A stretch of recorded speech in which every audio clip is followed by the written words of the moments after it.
Now we shall prove the next result, which is this theorem. Let Sn be a bounded sequence of real numbers. And first result, there are two results. The first is if limit superior of Sn is equal to m, then for any epsilon greater than 0, the first statement is Sn is less than m plus epsilon for all but a finite number of values of m. Second is Sn is greater than m minus epsilon for infinitely many values of m. And here certainly limit of Sn is m means Sn lies between m minus epsilon and m plus epsilon. But the first condition is all but a finite number of values of m. So what is meaning of all but a finite number of values of m? Suppose n is a natural number, or we here also it denoted by I, positive integers. And if we consider the statement, first statement as n is greater than 5, then this statement is true for all but a finite number of values of m, because this statement is true for n greater than 5, but it is not true for, there is some finite exception. So n is this statement is not true. Is not true for n is equal to 1, 2, 3, 4, and elsewhere it is true. So that is n greater than 5 will be a statement which is true for all but a finite number of values of n. And if you consider the second statement as n is odd. Now what about this statement? See, this statement n is odd is true for infinitely many values of n, because there are infinitely many odd numbers or odd natural numbers, and that means 1, 3, 5, etc. So therefore this statement is true for infinitely many values of n. That is the difference in these two conditions. The statement holds for all but a finite number of values of n means it is not true for some values of n, and this statement is true for infinitely many values of n. And the second statement is about similar about limit inferior. If limit inferior of Sn is equal to m, then for any epsilon greater than 0, the conditions are reversed. Capital M is replaced by m, superior is replaced by inferior, and Sn is greater than m minus epsilon for all but finite number of values of n, same condition. And second is Sn is less than m plus epsilon for infinitely many values of n. So here you should understand what is the meaning of all but finite and infinitely many values of n. Now we shall prove the first part of this theorem, that is first statement. Proof for the first, and we shall prove it by indirect method. A part. Suppose this statement is false. Suppose A is false. Then what does it imply? So this implies this is not true. Sn means Sn will be greater than or equal to m plus epsilon for infinitely many values of n. So therefore Sn is greater than or equal to m plus epsilon for infinitely, negation of this, infinitely many values of n.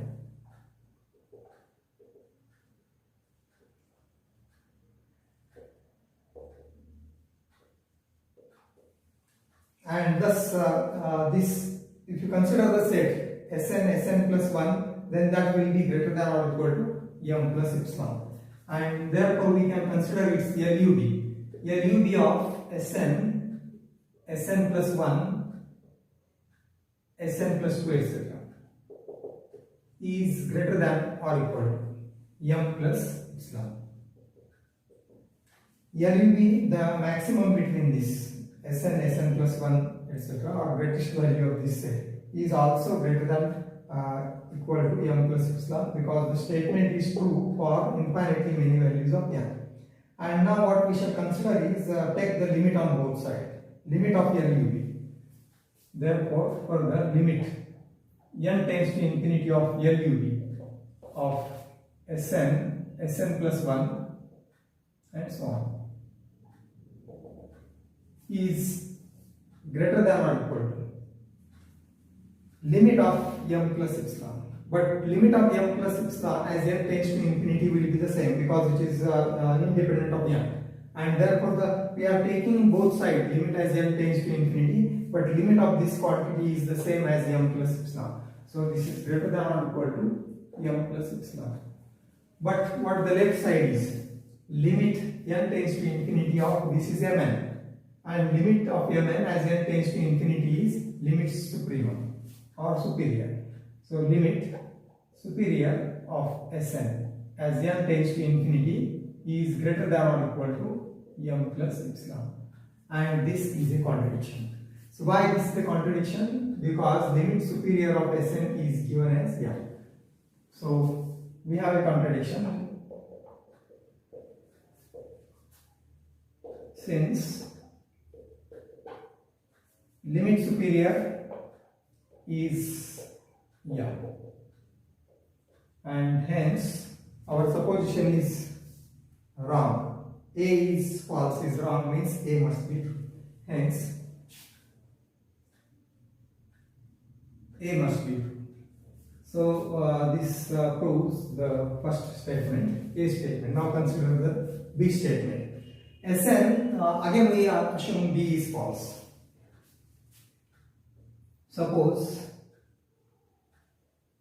B is false. Now what does it mean? Sn greater than m minus epsilon for infinitely many values of n means Sn greater than m minus epsilon for only finite values of n. So therefore Sn is greater than m minus epsilon for only a finite number of values of n. Finite values of n.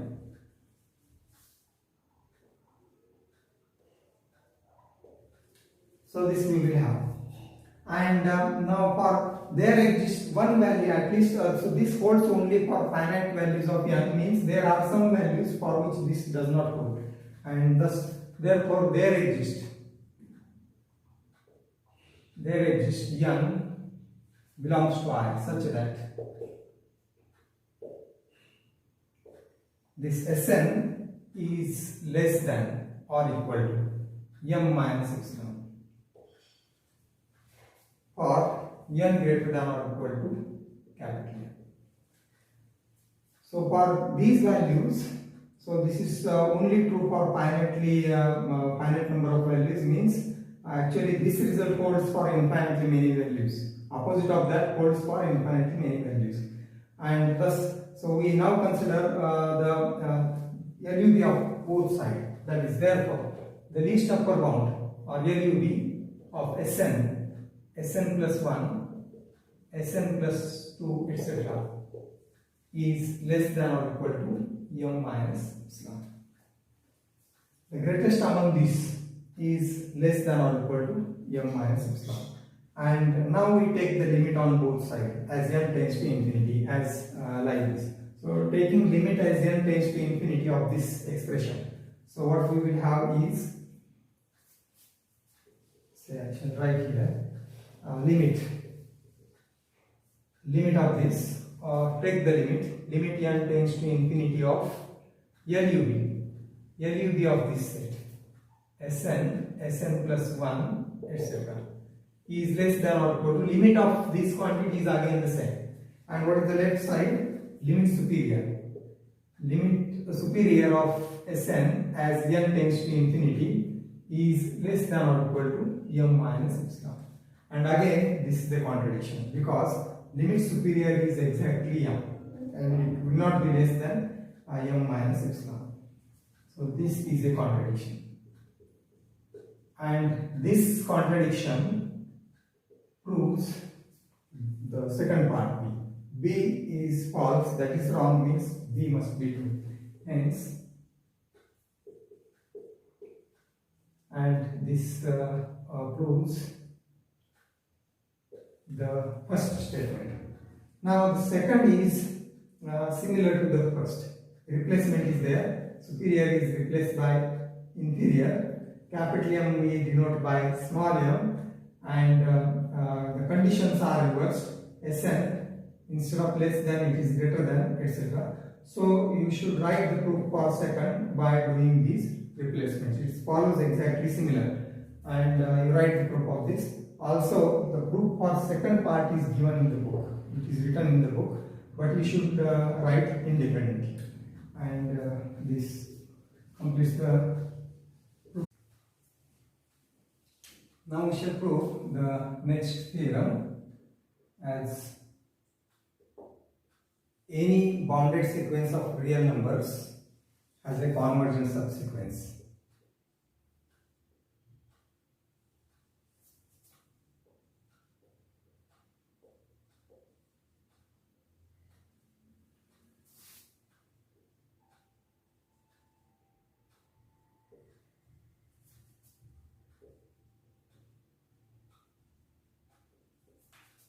Subsequence we have defined at the start of this chapter. And sequence is bounded, then every bounded sequence has convergent subsequence that we have to do. We shall just revise the notation for subsequence. If we have Sn is a sequence, then its subsequence can be denoted by a notation Sni or Snk, and k takes values 1 to infinity. That is the notation for subsequence. For example, if we have Sn is equal to minus 1 to the power n, and we shall consider its subsequence. So this sequence, the terms of this sequence we know are minus 1 plus 1, repeating. And now we shall consider Snk as subsequence of this sequence, and let Nk is equal to 2k. K takes value 1, 2, 3, etc. Then what will be the subsequence Snk? Then Snk, k takes value 1 to infinity, will be S2k, because Nk we have considered as 2k. It can be taken at our choice. And what is this sequence means? 2k will be the terms as k takes value 1 to infinity. So first term is S2. The next term is k is 2, it is S4. The next is S6, and so on. And what will be these terms? These terms are from the original sequence Sn. We are writing subsequence. And see, S2 is 1. Now what is S4? Again it is 1. S6 it is 1, and so on. So this will be the subsequence of Sn. This may be defined in our next as, if you consider Nk is equal to, say, 2k minus 1. K takes value 1, 2, 3, etc. Then what will be Snk here? Then Snk will be S2k minus 1. K takes value 1 to infinity, or this will be, put k is equal to 1, it is S1. Put k is equal to 2, it is S3, S5, and so on.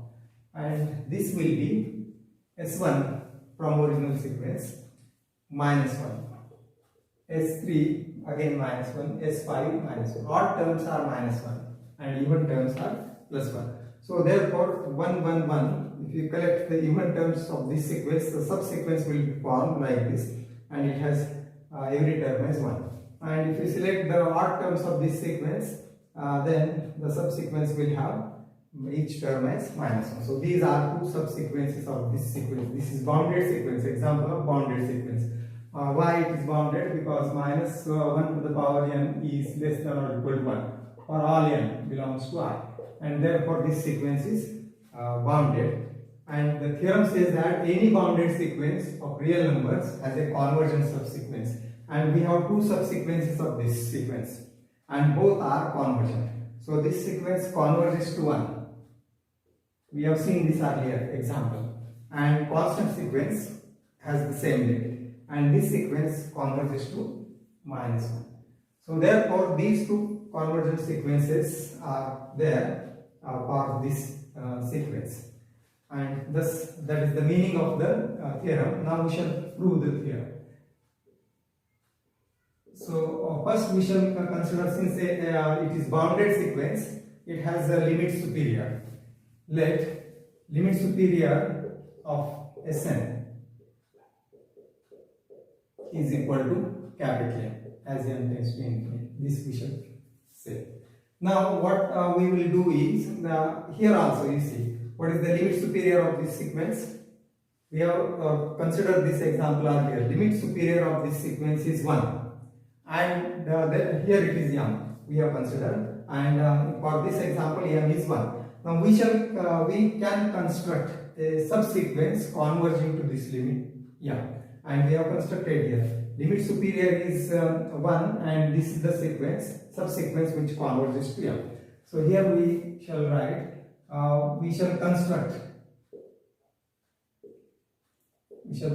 a subsequence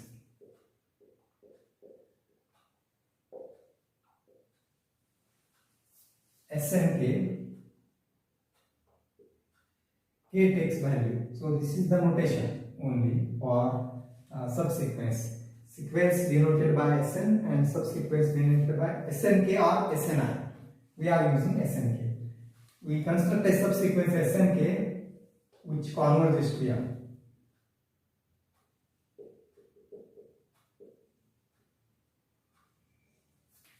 Converges to m means this subsequence has limit m. So that we shall consider. Now we have to use the earlier theorem part first. So this is the notation for subsequence, and we have this subsequence converges to limit superior, that we have to consider. And what is the earlier theorem? There is a A and B part. Now A part of the earlier theorem is, if Sn is a bounded sequence, that is for bounded sequence, first A, then we have Sn is less than, m is limit superior, Sn is less than m plus epsilon for all but a finite number of values of m.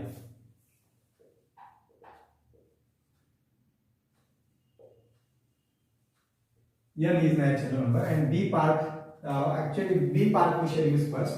Sn is greater than m minus epsilon for infinitely many values of m. You refer this theorem we have proved as earlier theorem. Now we use this B part first. Now by previous theorem 1b, by 1b of previous theorem. So this is for your reference, you can write directly.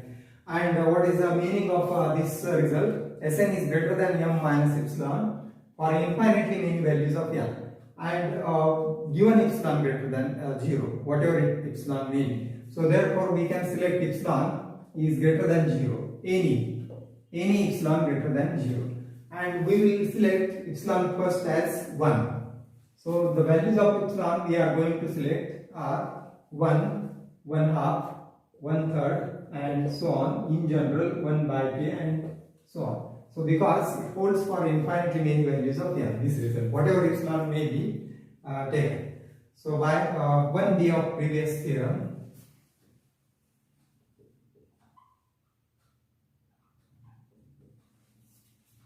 Sn is greater than m minus 1 for infinitely many values of m.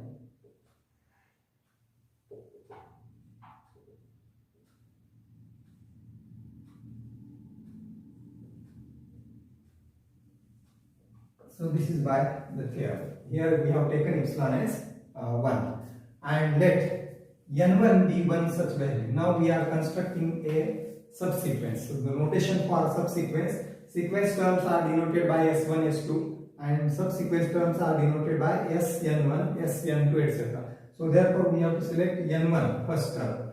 So let N1 be one such value.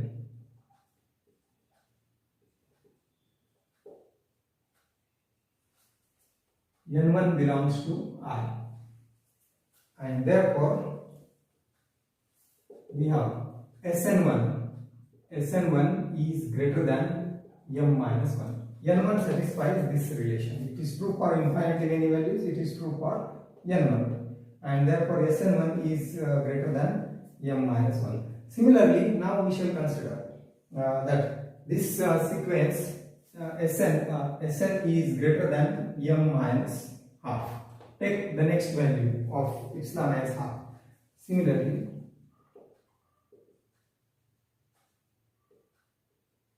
we have Sn greater than M minus half for infinitely many values.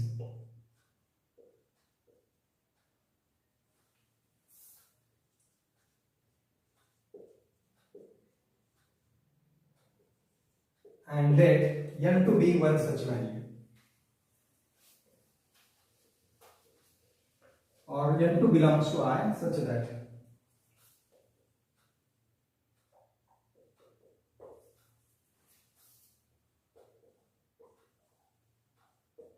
N2 greater than N1. So this is necessary.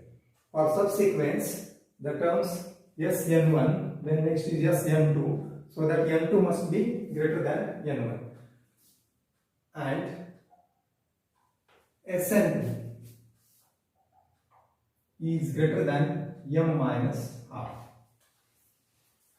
6. And we continue like this.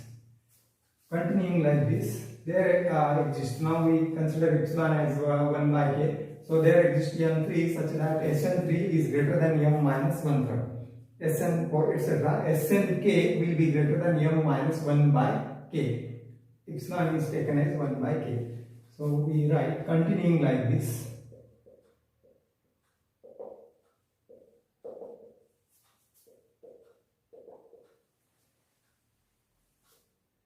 Let N there is N2, Nk. Now Nk belongs to I, kth term, such that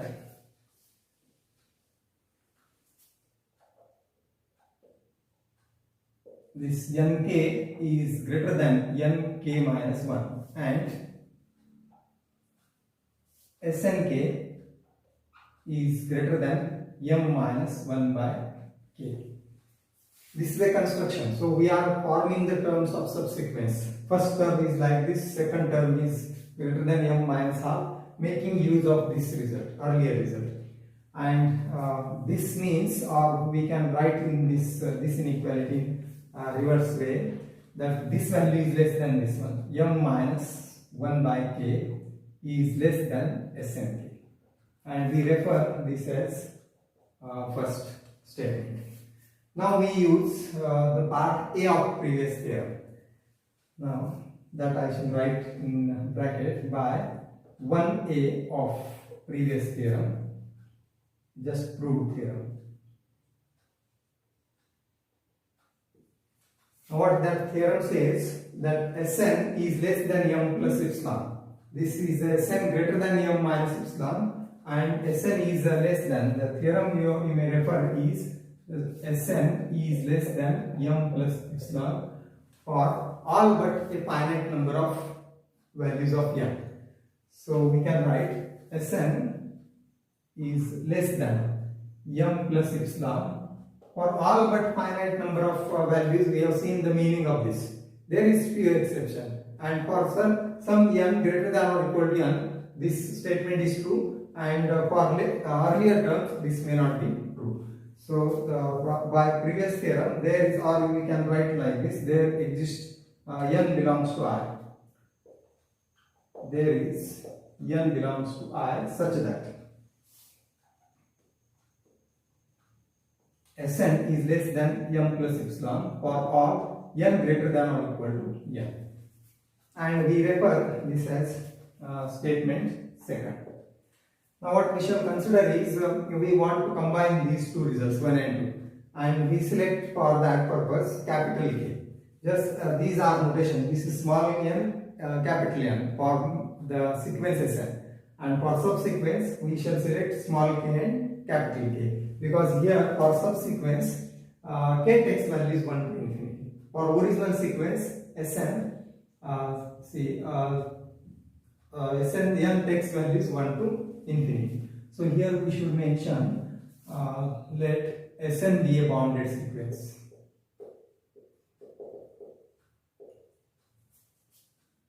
Bounded sequence of real numbers.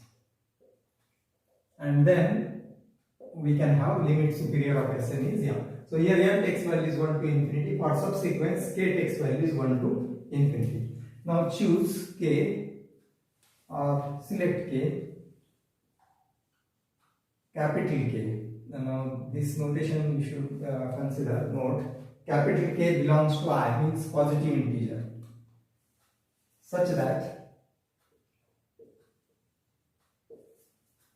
1 by capital K is less than epsilon. Whatever epsilon may be their choice, and for that choice of epsilon 1 by K is less than epsilon. This is we select condition for capital K. Then and one more, and n capital K is greater than n. So why we are considering this? Because this must satisfy the second statement. If this n is greater than n, then this is true. So if nk is greater than n, then the second statement will be true. So that's why we have considered this. And now we select small k. So for small k greater than or equal to capital K, like this, small n greater than or equal to capital N. Now small k is greater than or equal to capital K. So what we have, 1 by small k is less than epsilon, because 1 by capital K is less than epsilon. Capital K is smaller than small k, and therefore 1 by k is bigger than small k. So if the denominator is bigger, the value is less. So 1 by k is less than epsilon, and this n small k is greater than or equal to capital N. So this satisfies the condition. Nk is greater than n, and n small k is greater than or equal to capital N, because small k is greater than or equal to capital K. And now we use 1 and 2. Then from 1 and 2,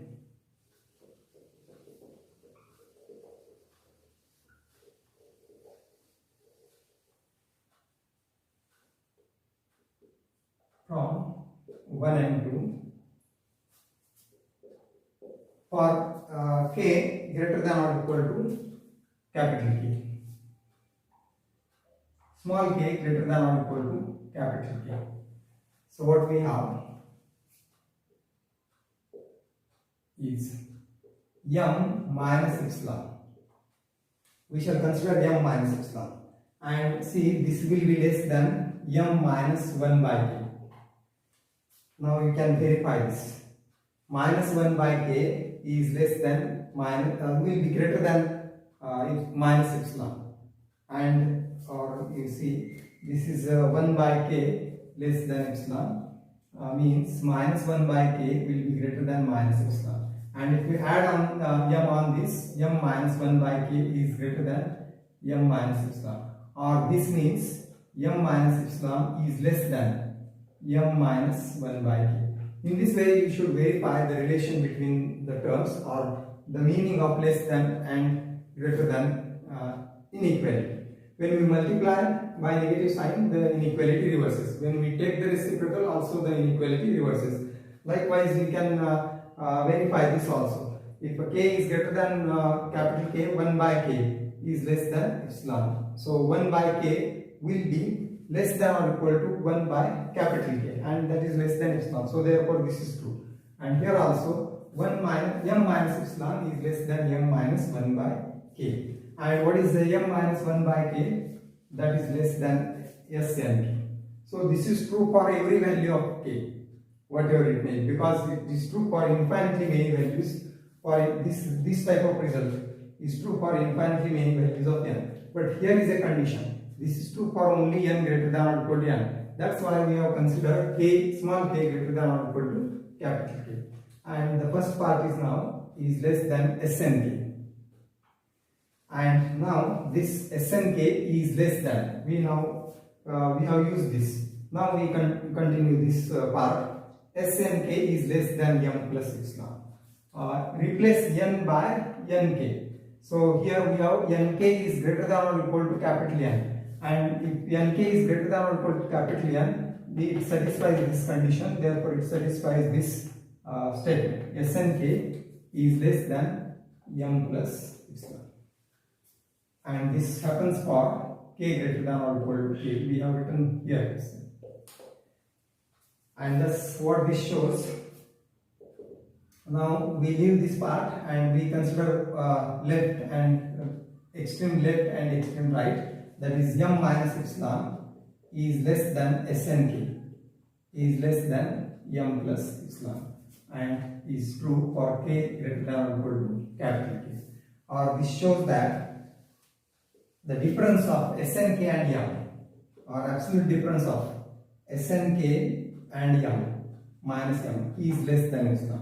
Meaning of this inequality. So Snk lies between m minus epsilon and m plus epsilon. So absolute difference of these two is less than epsilon. K greater than or equal to k. And what this shows that Snk approaches m, or limit of Snk is equal to m. So this shows that limit n tends to not n, now it is k. K tends to infinity. K tends to infinity of Snk is equal to m, and this is what we wanted to prove. That means Snk is a subsequence of Sn, and that its limit is m, means it converges to m, and this proves the theorem. So this completes the proof. Hence, Snk converges, or you just write it converges to m, or Snk is subsequence, so it has Sn has a convergent subsequence, and this proves the theorem.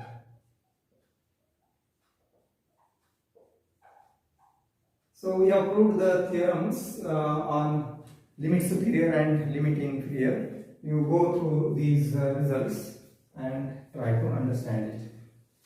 So remaining part we will continue next time. Thank you.